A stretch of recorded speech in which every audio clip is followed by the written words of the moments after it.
जी हाँ, स्वागत है आप सभी लोगों का आपकी इस चैनल जेके एग्जाम्स में। आज हमारा लेक्चर नंबर 9 है किसका, जो कि हम क्लास 4th का पढ़ रहे हैं। अगर अभी तक आपने पुराने लेक्चर्स नहीं देखे हैं तो गो फॉर देम। नीचे आपको डिस्क्रिप्शन में पूरे प्ले लिस्ट की लिंक मिल जाएगी, तो आप एक बार वो सारे लेक्चर्स एक बार जरूर देख लेना। आइए शुरू करते हैं आज का video without wasting your time. अभी तक अगर आपने चैनल को सब्सक्राइब नहीं किया है तो ये हमारे लिए नाइंसाफी है। चैनल को जरूर सब्सक्राइब करके जाना और वीडियो को एक थम्स अप मिलेगा तो हमें पता चलेगा कि हम कितनी मेहनत कर रहे हैं। तो यहां पर शुरू करते हैं आज का video without wasting your time. तो यहां पर हमारा जो टॉपिक रहेगा आज वो रहेगा रेशो एंड प्रपोर्शन। इसका पूरी तरीके से इस बात को धुन देते हैं और पूरी तरीके से समझने की कोशिश करते हैं what is ratio and proportions. देखो यहां पर कॉन्सेप्ट सिखाऊंगा आपको, पूरी तरीके से अप्रोच सिखा दूंगा आपको। कोई भी चीज रेशो एंड प्रपोर्शन से जो पूछा जाए वो बता दूंगा। तो यहां पर सबसे पहले रेशो देख लेते हैं। कॉन्सेप्ट डेवलप करने के लिए रेशो होता क्या है। असल में रेशो क्या होता है, कंपैरिजन ऑफ टू क्वांटिटीज होता है। तो किस तरीके से कंपैरिजन होता है, डिवीजन जो आपने देखा होगा कि अगर हमारे पास दो नंबर्स होते थे, 2 एक नंबर था, दूसरा नंबर 3 था, अगर हम इनको डिवाइड करते थे तो हम इस तरीके से डिवाइड करते थे। तो ये हमारा डिवीजन का तरीका था। लेकिन अब यहां पर मैं आपको एक और चीज समझा दूंगा। असल में ये क्या होता है कि अगर हमारे पास दो पेन है, ये पेन और ये पेन, ठीक है। यहां पर समझ लीजिए कि रेशो असल में किस तरीके से बनता है। मेरे पास दो पेन है, अब आपको कहा जाए कि इनमें से बड़ा सा पेन कौन सा है। अब जो वाला पेन आपको बड़ा दिखेगा तो वो दो क्वांटिटीज में आप बता सकते हो कि ये वाला पेन बड़ा है, ये वाला पेन छोटा है। अब ये कितना बड़ा है सर, ये इससे दुगना बड़ा है, ये इससे तुगना बड़ा है, ये इससे 4 गुना ज्यादा है, या कितना छोटा है, ये इससे 1 गुना छोटा है, 2 गुना छोटा है, 3 गुना छोटा है। इस तरीके से आपको कंपैरिजन निकालना है। तो ये चीज को हम असल में रेशो कहते हैं। लेकिन रेशो में एक जरूरी बात यह होती है कि दोनों क्वांटिटीज जिनका हम कंपैरिजन करते हैं वो सेम होनी चाहिए। क्या होनी चाहिए, सेम क्वांटिटीज होनी चाहिए। मतलब अगर हम पेन और पेन का ही कंपैरिजन करेंगे, पेन इज टू पेन लिखेंगे, ठीक है, तो इसकी लेंथ ऑफ पेन 1 और लेंथ ऑफ पेन 2, इस तरीके से हम देख सकते हैं। इसी तरीके से अगर हमें हमारे पास अब दो क्वांटिटीज और है, कौन सी क्वांटिटीज है, सेम क्वांटिटीज होनी चाहिए। अभी हमने लेंथ का किया, अब हम मान लो किसी और चीज का करेंगे, अब हम केजीज का करेंगे, मतलब मास का ये करेंगे, पूरी तरीके से क्वांटिटीज का रेशो देखेंगे। तो यहां पर हमारा 3 केजी था और दूसरा जो हमारा दूसरी क्वांटिटी होगी तो उसमें हमारा कितनी क्वांटिटीज का होगा वो हम देखेंगे। मान लो वो 2 केजी का था। जो इनका रेशो बना, जो इनका मतलब आपस में कंपैरिजन बना in the form of division, अगर हम यही लिखेंगे 3/2, तो ये हमारा रेशो कहलाता है। तो रेशो सिंपली अगर कहा जाए, रेशो क्या होता है, रेशो होता है कंपैरिजन ऑफ टू क्वांटिटीज। तो दो क्वांटिटीज का कंपैरिजन होता है in the form of division, इस फॉर्म में होता है। तो लिखने की सूरत क्या होती है, 2:2। अब अगर दो क्वांटिटीज को हमने कंपेयर किया उसको क्या कहते हैं, रेशो कहते हैं। अब अगर दो रेशोज को, ये रेशो एक है और ये रेशो दूसरा, मान लो यहां पर 4:5 वाला दूसरा रेशो है। अब अगर इन दोनों रेशोज को आपस में कंपेयर करेंगे, अभी तक हमने दो नंबर्स को कंपेयर किया, दो क्वांटिटीज को कंपेयर किया, तो हमारे पास क्या आ गया, हमारे पास रेशो आ गया सर, रेशो आ गया। अब अगर हम इन्हीं दो रेशोज को, रेशो 1 और रेशो 2 को कंपेयर करेंगे, इस तरीके से सिंबल डाल देंगे, तो उसको क्या कहते हैं, उसको क्या बताया हमने यहां पर हम बता रहे थे, अब अगर हमारे पास ये एक रेशो है और ये दो रेशो है, अब अगर इन दो रेशो को आपस में कंपेयर करेंगे, क्या करेंगे, कंपैरिजन कराएंगे दो रेशोज को, सिंबल होगा इस तरीके से 2 टाइम्स कोलन डैश, इस तरीके 2 टाइम्स कोलन करेंगे, मतलब 2:3 था हमारा एक रेशो, फिर 2 डॉट लगाएंगे इस तरीके से, आपने देखा होगा सिंबल में। फिर आता है 4:5 जो हमारा दूसरा रेशो था। इस चीज को हम प्रपोर्शन कहते हैं। क्या कहते हैं, प्रपोजिशन। क्या कहते हैं, प्रपोजिशन। तो हम दो चीजें पढ़ रहे थे, एक पढ़ रहे थे रेशो और दूसरा पढ़ रहे थे प्रपोजिशन। पूरी तरीके से दोनों चीजों का आपको डिफरेंस समझ में आ गया होगा, दोनों चीज समझ में आ गए होंगे। अब बढ़ते हैं आगे वीडियो की ओर। और अब यहाँ पर a/b, मान लो हमारा 1/2 है, ठीक है, 1/2 है। तो इसका मतलब ये है कि जो हम आपका a है वो आधा है, किसका, b का आधा है। a इज 1/2 ऑफ b, तो a इज 1/2 ऑफ b। इसी तरीके से आप इस रेशो को दूसरे टर्म्स में भी लिख सकते हो, a is equal to 1/2b। आप इस तरीके से लिख सकते हो। ये चीज तो मैंने आपको बताया कि 2a is equal to be, ये जो b है वो ट्वाइस ऑफ a के बराबर होता है। इस तरीके से हम रेशो में दो चीजों को कंपैरिजन करते हैं, मतलब b जो क्वांटिटी है वो दुगनी है a से, b जो क्वांटिटी है वो दुगनी है a से, a जो क्वांटिटी है वो हाफ है किसकी, b की। इसी तरीके से हम किसी भी चीज का रेशो के बारे में बता सकते हैं कि वो कितना है, 3/2 हिस्सा है, 1/3 हिस्सा है, 4/5 हिस्सा है, उस तरीके से हमें पता चल जाता है। अब यहाँ पर कुछ टर्म्स बता दूंगा जिन पे डायरेक्टली क्वेश्चन एग्जाम में पूछे जाते हैं। What is duplicate ratio, triplicate ratio, सब डुप्लीकेट रेशो, सब ट्रिप्लीकेट रेशो क्या होता है, और यहाँ पर इनवर्स पे भी इनवर्स रेशो क्या होता है, इन पे क्वेश्चंस पूछे जाते हैं। अब बहुत आसान है, 1 सेकंड आपको लगेगा मेरे साथ जुड़ने के लिए, आप 1 सेकंड ध्यान दीजिए, बाली 1 सेकंड ध्यान दीजिए। आपको पूरी तरीके से ये सारी चीजें अगर इन पे क्वेश्चन आएगा, जेके एसएसबी की लेवल इतनी आसान आती है कि वो इन्हीं पे क्वेश्चन पूछ सकता है, यही टॉपिक है जहां पर क्वेश्चन आ सकता है। तो ध्यान दीजिए यहाँ पर डुप्लीकेट रेशो क्या है। अब हमारे पास यहाँ पर A:B एक रेशो होता है, ठीक है, ये एक रेशो है, दो क्वांटिटीज का कंपैरिजन है, इसको दूसरी टर्म्स में A/B भी लिख सकते हैं, ठीक है। अब डुप्लीकेट रेशो उसने पूछा, find the duplicate ratio of this quantity, तो आप क्या करोगे, सिंपली डुप्लीकेट में A² इज टू B², मतलब अगर यहां पर 3:2 आपका रेशो था तो आप क्या लिखोगे, उसका डुप्लीकेट रेशो 3² इज टू 2², मतलब 3 3 9 is to 2 2 4, 9:4 will be the answer of the duplicate ratio. इस तरीके से स्क्वायर करना है। अब ट्रिप्लीकेट रेशो में क्या करना है, ट्रिप्लीकेट रेशो में सिंपली क्यूब करना है, मतलब A:B आपका रेशो था, सिंपली आप क्यूब कीजिए तो ये आपका ट्रिप्लीकेट रेशो बनेगा। मान लो अब यहाँ पर 3:2 था, तो आप क्या करोगे, 3³ इज टू 2³, 3 3 9 3 27 इज टू 2 2 4 2 8, तो यहाँ पर 27:8 आपका रेशो होगा। अगर डुप्लीकेट रेशो पूछेगा तो स्क्वायर करना है, ट्रिप्लीकेट रेशो पूछेगा तो क्यूब करना है। अब यहां पर आपके लिए क्वेश्चन है कि सब डुप्लीकेट क्या होता है। अब अगर उसने सब डुप्लीकेट क्या होता है, देखो ध्यान दीजिए, सब डुप्लीकेट अगर समझ में आ गया तो सब ट्रिप्लीकेट आसानी से समझ में आ जाएगा। सब डुप्लीकेट रेशो क्या होता है, अब अगर आपके पास A:B एक रेशो होता है तो वो अगर A√A कहेगा इज टू √B, मतलब आपको स्क्वायर की जगह पे रूट चढ़ाना है। रूट का वैल्यू क्या होता है, असल में 1/2 ऑफ 2, ठीक है, 1/2 होता है, तो आप A1/2 इज टू B⁻1/2, यही होता है, √A इज टू √B। अब यही चीज आपको मान लो यहाँ पर 9:4 आपका, मतलब कोई क्वेश्चन रेशो दिया गया है, अब आपको पूछा जाएगा कि इसका सब डुप्लीकेट रेशो निकालो। सब डुप्लीकेट रेशो किस तरीके से, √9 इज टू √4 निकालोगे। √9 क्या होता है बेटा, 3 होता है, इज टू √4 क्या होता है, 2 होता है, तो 3:2 will be your correct answer. इस तरीके से आप सब डुप्लीकेट रेशो निकाल सकते हो।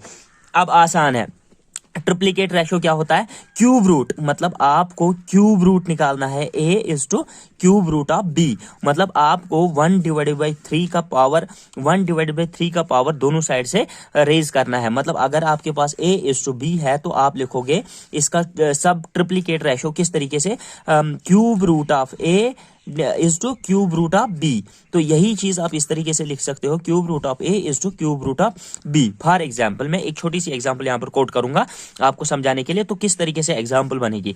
मान लो आपके पास यहाँ पर 27:8 दिया गया है, तो यही चीज मैं यही ऊपर की एग्जांपल्स पूछी जाती है, बहुत आसान क्वेश्चन आसान बनाने के लिए, इसलिए मैं आसान पूछ रहा हूं। तो यहाँ पर 27:8 आपके लिए क्वेश्चन दिया गया है। अब इसका सब ट्रिप्लीकेट रेशो बताएंगे निकालने के लिए, तो आप क्या करोगे, cube root of 27 is to cube root of 8, तो क्यूब रूट ऑफ किस तरीके से होता है, क्यूब रूट ऑफ 3 3 9 3 27 होता है, is to cube root of 8 किसका होता है, 2 2 4 2 8 होता है। तो ये क्यूब और ये कट जाएगा आपस में, इसी तरीके से ये और ये आपस में कट जाएगा, तो आपके पास आंसर आएगा 3:2। ये आपका सब ट्रिप्लीकेट रेशो बन के आएगा। बहुत आसान क्वेश्चन होते हैं, 2 सेकंड के क्वेश्चन होते हैं, जेके एसएसबी में यही लेवल के क्वेश्चन पूछे जाते हैं। सो इनको रट लीजिए कि डुप्लीकेट रेशो क्या होता है, कोई ट्रिप्लीकेट रेशो क्या होता है, सब डुप्लीकेट क्या होता है, सब ट्रिप्लीकेट क्या होता है। इसके बाद मैं और चीजें बताने जा रहा हूँ, कंपाउंड रेशो क्या होता है, क्या मतलब बाकी चीजें क्या होती है, तब तक आपको इनवर्स यहाँ पर सिखा दूंगा। इनवर्स अब क्या होता है, इनवर्स क्या होता है, मान लो आपको A/B मतलब A/B का रेशो दिया गया है, find the the ratio of A is to B, find the inverse ratio of A is to B होगा simply B is to A या B divided by A। Simply उल्टा कर लो, उल्टा, सिंपल उल्टा। अब आप उल्टा करना सीख गए तो आपको आंसर निकल के आ जाएगा कि इनवर्स रेशो आपका क्या होगा। आई होप कि आपको ये सारी चीजें आसानी से समझ में आ रही होंगी और पूरी तरीके से अंडरस्टैंड हो रहा होगा। अब करते हैं कुछ क्वेश्चन प्रैक्टिस, यहां से आपको पता चल जाएगा। Find the duplicate ratio of 16:25। आपको डुप्लीकेट रेशो निकालना है किसका, 16:25। तो आप इसका रेशो किस तरीके से निकाल सकते हो, डुप्लीकेट रेशो निकालना है 16:25 का। तो इसका आंसर क्या होगा पूरी तरीके से आप देख लीजिए। 16:25 का जो इसकी ऑप्शंस नीचे है वो मैंने शायद गलत लिखी है, तो इसका डुप्लीकेट रेशो की जो ऑप्शंस हैं आप इसको निकाल लीजिए। पहले 16 स्क्वायर इज टू 25 स्क्वायर, तो ये क्या होगा, 16 क्या हो गया, 16 हो गया 256। 256 इज टू ये होगा 25 625 625। तो ये आपका आंसर आ जाएगा। मतलब पूरी तरीके से डुप्लीकेट रेशो का आंसर ये है। ये जो ऑप्शंस इसकी मैंने दी है ये थोड़ी सी गलत लिखी है, ये किसी और क्वेश्चन की होगी तो ये नहीं है। आपको इसका आंसर, करेक्ट आंसर क्या है, 256 इज टू 625 इसका सही आंसर है। तो आप ये किसी भी बुक से देखोगे तो यही आंसर होगा। अब यहाँ पर ट्रिप्लीकेट रेशो निकालने के लिए कहा गया है 3:5 का। सिंपल है, ट्रिप्लीकेट रेशो 3 का क्यूब इज टू 5 का क्यूब। तो क्या आएगा, 3 3 जा 9, 3 जा 27, 5 5 जा 25 इंटू 5 125। तो देख लीजिए 27 is to 125, 27 is to 125। Option number B is the correct answer. अब आपको यहाँ पर कॉन्सेप्ट सीखने की जरूरत है, शॉर्ट ट्रिक सीखने की जरूरत है, डिफरेंट मेथड सीखने की जरूरत है और प्रीवियस क्वेश्चंस करने की जरूरत है।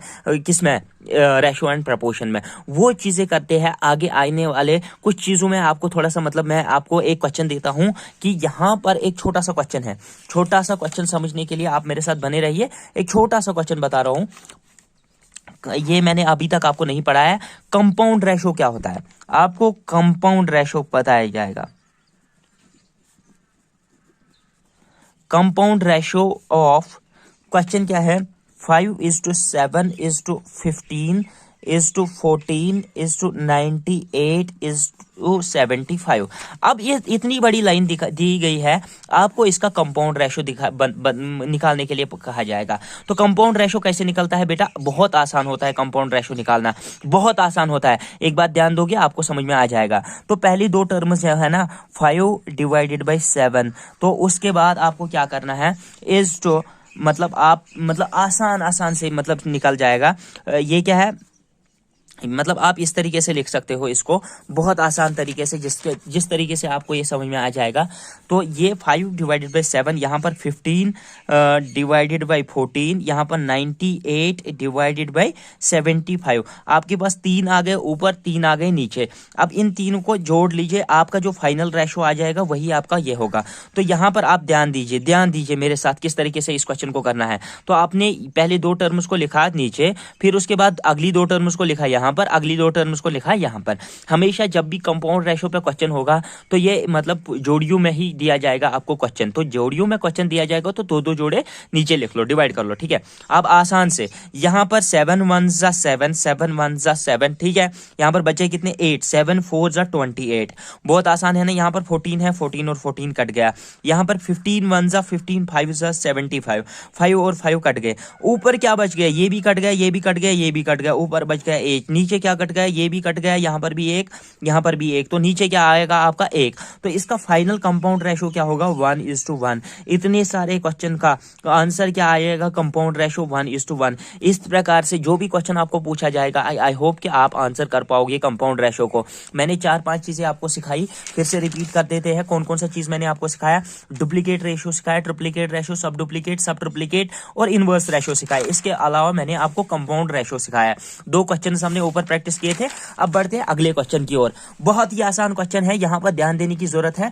एक बार आप यहाँ पर ध्यान दे बैठे, अच्छे तरीके से आपको ये चीज समझ में आ गई तो आप पूरी तरीके से इस क्वेश्चन को बहुत आसान, शॉर्ट ट्रिक, यहाँ से आपका कंसेप्ट डेवलप होता है कि शॉर्ट ट्रिक कहाँ पर लगती है। तो यहाँ पर दिया गया है कि if A and B A/B है दो नंबर्स, उनका रेशो दिया है 6:7 और उसके अलावा B/C दो नंबर्स दिए गए हैं, उनका रेशो दिया है 8:9। Then find the ratio of A/B/C। आपको दिया गया है A और B का रेशो क्या है, आपको 6:7 दिया गया है और इसके अलावा B/C का रेशो क्या है, वो दिया गया है 8:9। आपको कहा जाता है A/B/C। ऐसे क्वेश्चंस आपने बहुत बार देखे होंगे, लेकिन बहुत मुश्किल से आप इनका आंसर निकाल सकते हो। लेकिन यहाँ पर एक शॉर्ट ट्रिक, एक सेकंड में क्वेश्चन का आंसर, एक सेकंड में। सिंपल है, सिंपल। आप लिख लीजिए A/B/C। सिंपल है, बहुत आसान से आपने लिखा A/B/C। अब आप A और B का रेशो क्या था, 6:7। ठीक है, 6:7 किसका रेशो था, A/B का। और B/C का रेशो क्या है, 8:9। B/C मतलब इन दो का रेशो क्या है, 8:9। अब यहां पर तो नहीं लिख सकते हो, नीचे लिख लो 8:9। दो चीज आपने लिख ली। अब यहां पर ऐसे कीजिए, यहां पर ऐसे कीजिए, यहां पर ऐसे कीजिए। ठीक है, यहां पर ऐसे ऊपर, फिर ऐसे। ठीक है, ऐसे ऊपर ऐसे किया ना। इसके बाद यहां पर एक लाइन मार लीजिए, 6 8 50, 6 8 48, 6 8 48 इज टू 7 8 56 और इसके अलावा 7 9 63। तो ये चीज आपका फाइनल रेशो होगा A/B/C, A/B/C। है ना आसान, बहुत आसान। अगर ये चीज आपको समझ नहीं आती है कि किस तरीके से मैंने कैलकुलेशन किया, एक बार फिर से समझाता हूं दूसरे मेथड से। देखो, अब आप लिखोगे सिंपली A/B/C। A और B का रेशो क्या था सर, A और B का रेशो 6:7 था और B और C का रेशो क्या था, 8:9 था। अब सिंपली जो जगह खाली है उसके पड़ोस में क्या है, यहाँ पर पड़ोस में 8 है, तो यहाँ पर भी 8 लिख लो। यहाँ पर पड़ोस में क्या है, यहाँ पर खाली जगह है, यहाँ पर पड़ोस में क्या है, 7 है, तो 7 ही लिख लो। पड़ोस में जो है वही लिख लो। उसके बाद ऐसे ऐसे ऐसे, तो यहाँ पर एक लाइन मार लीजिए, 6 8 48, 7 8 56, 7 9 63। इस तरीके से आपका फाइनल आंसर निकलेगा A/B/C क्वेश्चन का। आई होप कि आपको पूरी तरीके से ये ट्रिक समझ में आ गई। दोनों मेथड जो आपको आसान लगेगा वो निकाल सकते हो इस तरीके से, बहुत आसान है। Now moving to the next question. यहाँ पर बहुत ही अच्छा क्वेश्चन है, ध्यान दीजिए, एक बार ध्यान दीजिए। यहाँ पर मेरी और सभी लड़के आई होप कि बोर हो रहे होंगे, लेकिन एक लाइक ठोकने के बाद एक कमेंट कर लीजिए जल्दी जल्दी, जिससे आपका माइंड फ्रेश हो जाएगा। हमें बता दीजिए कि आपको कैसा लग रहा है हमारा पढ़ाना, जल्दी जल्दी जल्दी। और ये क्वेश्चन का ट्रिक आपने सीखा कि नहीं, यस और नो में कमेंट कर लीजिए, आपको हमें पता चल जाएगा कि आपको हमारा पढ़ाना किस तरीके से लग रहा है। यहाँ पर क्वेश्चन पढ़ लेते हैं, what will be the fraction. आपको निकालना है what will be the fraction निकालना है। Whose ratio with 1:27 is equal to the ratio of 3/11 और 5/9। ये क्वेश्चन आपके लिए होमवर्क में दे रहा हूं। ये क्वेश्चन एक बार ट्राई कर लीजिए, समझ लीजिए इस क्वेश्चन को, होमवर्क में ट्राई कर लीजिए। अगर आपको ये क्वेश्चन सॉल्व होता है तो ठीक है, नहीं होता है कल आ जाइए मेरे अगले लेक्चर में, जुड़ जाइए। उस लेक्चर में इस क्वेश्चन का पूरी तरीके से आंसर बता दूंगा। तब तक के लिए अपने इस वीडियो को दूसरे फ्रेंड्स के साथ शेयर करना आपको जरूरी बनता है। फेसबुक पे शेयर कीजिए, व्हाट्सएप पे शेयर कीजिए, जहां पर भी चाहो वहां पर शेयर कीजिए। लाइक कीजिए हमारी इस चैनल को, सब्सक्राइब कीजिए चैनल को। Thank you and good bye.